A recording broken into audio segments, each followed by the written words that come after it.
Welcome back to The Advice Show. Today I'm joined by Reverend Fee and Risha Lancaster, founders of the charity organisation Coffee for Craig. Remember, you can get in touch with the show by tweeting us at That's Manchester using the hashtag MCRadvice or text advice to 07548 200 007. Ladies, we'll continue chatting as we were. I had a question just about to bubble up before the end of the first half. You just briefly touched on static kitchens. What happens with these? Where are these set up? What's the deal with them? So when we first kind of fell into setting up Coffee for Craig, there was absolutely no, I mean, at the moment in Manchester, there's lots and lots of organisations, loads of groups out there, lots of families that just go out there and feed people and support people in poverty and the homeless community. Go back 2 years, there wasn't really anybody out there. You had the students were out in Store Street area, you had a few kind of out in the sex working district, but there wasn't really anybody out there regularly feeding. So we just kind of thought, you know what, let's just put a table in the middle of Piccadilly Gardens and let's just feed people. Yeah. So that's what we did. We did the first ones over the Christmas period. So we did Christmas Eve, Christmas Day, Boxing Day.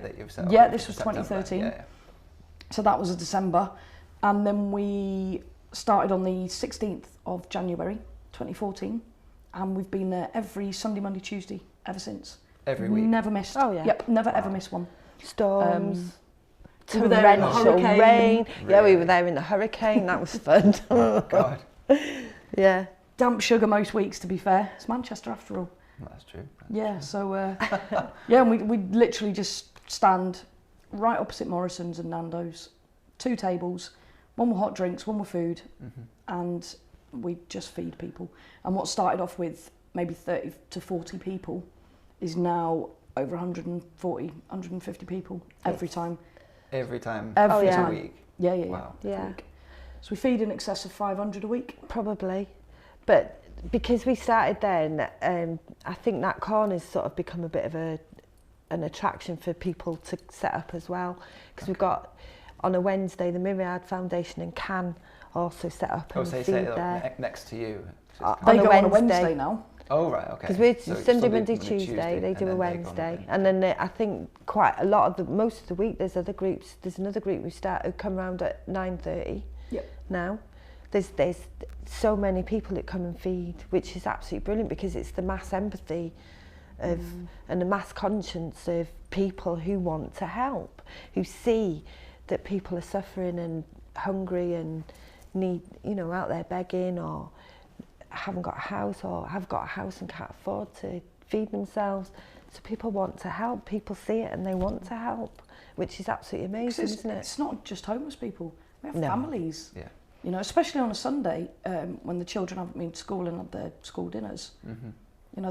We literally have toddlers come over on a Sunday to get a hot meal with their mum and dad and stuff. And there's a new currency hitting the Manchester community, which is a currency of empathy. Yeah. Definitely. And it's phenomenal and it's mind blowing and it just there's this outpouring of love towards each other, as much as we've got the flip side of that, where we've got this austerity and people think, programs like Benefit Street that are turning people against the poor. Yeah. It's propaganda, isn't it? It's horrendous, and it is. It's just horrendous propaganda, and really, genuinely, people want to help and people want to love each other and support each other through this, what's not a recession anymore, but is now just really dark times. Yeah. It is, and and the other thing, there's a lot of propaganda about Muslims and ISIS and all that. But I've got to tell you, the amount of Muslim communities and groups that are out there that come out and feed all the time throughout the whole of Ramadan. Yeah. They come out and break fast with homeless people and people in poverty, and it happens, and the rest of the year, yeah, definitely. We've got so many Muslim groups that come and feed with us and help us and also feed after us and stuff. It's absolutely amazing. I mean, to be fair, all the religious groups come out. You've got Harry Krishna's feed, you've got, the evangelists feed, Audacious Church, they come with us every month, the first Monday in every month. Yeah, they come out. They feed on a Thursday. Yeah, we have. And also, if you're hungry and you're starving, if you present at a Sikh temple, they will give you a hot meal. Okay. You know, fantastic. There's so much going on. Manchester's so an much, amazing really hive of just empathy. And I have to say, I wasn't even aware of this. Yeah, it's phenomenal. The street kitchen was actually inspired by Food Not Bombs in Cardiff, because they were the first. Food Not Bombs are an organisation that feed anybody, the same as us. Yeah. And in Cardiff, they go outside the Haze on every single Friday, and every Friday Craig used to go along and get fed there, and they used to bring a bottle of chili flakes for him, because he used to really love really hot chili, and they never ever make the chili hot enough. So our very first ever street kitchen was actually on Cardiff with Food Not Bombs, giving out coffee and cakes. We had cakes, and they actually, on the cakes, they had our emblem, our symbol, which was a C with a coffee, C for Craig, and then the coffee for Craig, the thing. So they had that on the cakes. And that's when we very first did a street kitchen. And then when we came back to Manchester, I was like, oh, well, I want to do that in Manchester. And that was our very first inspiration, wasn't it? Yeah. That's why we started feeding, because of Food Not Bombs. That's an amazing organisation as well. It's incredible. Really, really is. You do school talks and business appearances. Can you give us a bit of detail as to what happens with them when you go along? Yeah, we kind of touched on education before, didn't we? We both come, well, Risha's worked in education with kids with special needs for years and years, and that's the paid work, because Coffee for Craig is completely voluntary. We don't have any payment whatsoever personally for what we do, and none of our volunteers do. So Risha has a paid job working with kids, and we kind of come from that ethos of educating the young is the way forward to building better communities and better society. So we wanted to make sure when we started Coffee for Craig that we took that with us, and it was really intrinsic into the structure of the organisation. And we do high school assemblies. We did a full day workshop with Moorside High in Swinton. Okay.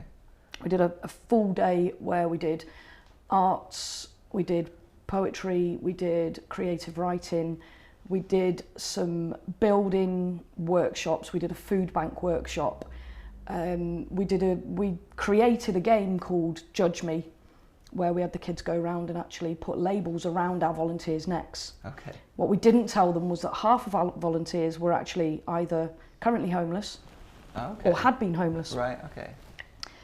They then went round and labelled all of us with what they felt was our label, whether it was I've been to prison, I'm a single mum, I'm on benefits, you know, these types of I'm homeless, these types of things. And then we did a mass reveal at the end and asked the kids to explain why they thought, for example, I'd been to prison. You know, a lot of them said, well, it's because you've got tattoos and you know, and one of them actually said it's because you look quite rough, which is quite good. But it makes for great conversation and fantastic debate, because you can then go into, actually, I've never been to prison. You know, and the person, you know, we had a guy, one of our volunteers, who's actually been through domestic violence himself. Not a single person put him down as being a victim of domestic violence, because he's a man. And they all said, well, we didn't realise that men can actually be victims of domestic violence. I just thought it was women. So that's kind of what we like to do, and get out there and really change the mindset of young people and inspire them to become future volunteers, not just for Coffee for Craig, but for all the organisations out there. Well, it's not just that, is it? The kids, they're going to be our politicians, they're going to be our police, they're going to be our doctors, our nurses, and all these, and they might have become our homeless, but because of the talk we've given us, they won't get to that stage because they'll know what to do to prevent it. Do you know what I mean? So every walk of life is in that audience of kids.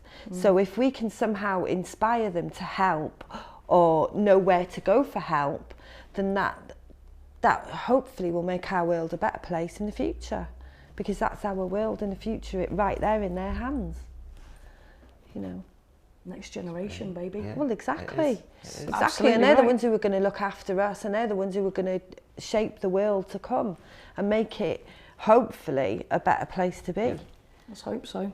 Definitely. Put a stop to things like fracking, TTIP, and all these evil world domination plans that people have got. Yeah. And the persecution and the culling of the poor, which is what's going on now. Absolutely. Fantastic. Yeah. We're starting to run out of time. Can you quickly give me a bit of a heartwarming story where Coffee for Craig has really helped someone?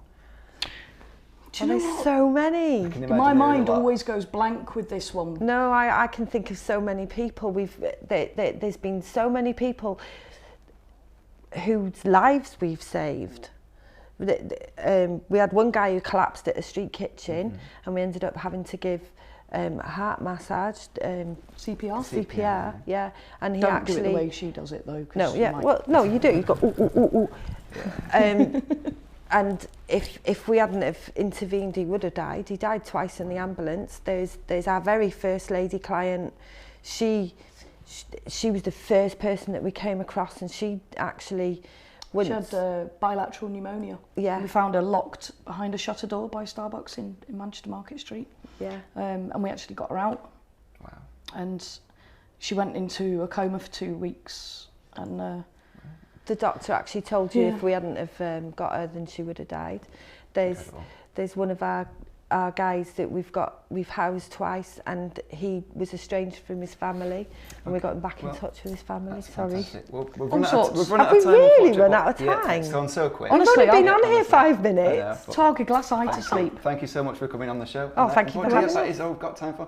Thank you to our guests, Feet and Risha, for joining me on the show. Join again tomorrow at 12:30 for another Advice Show. See you then.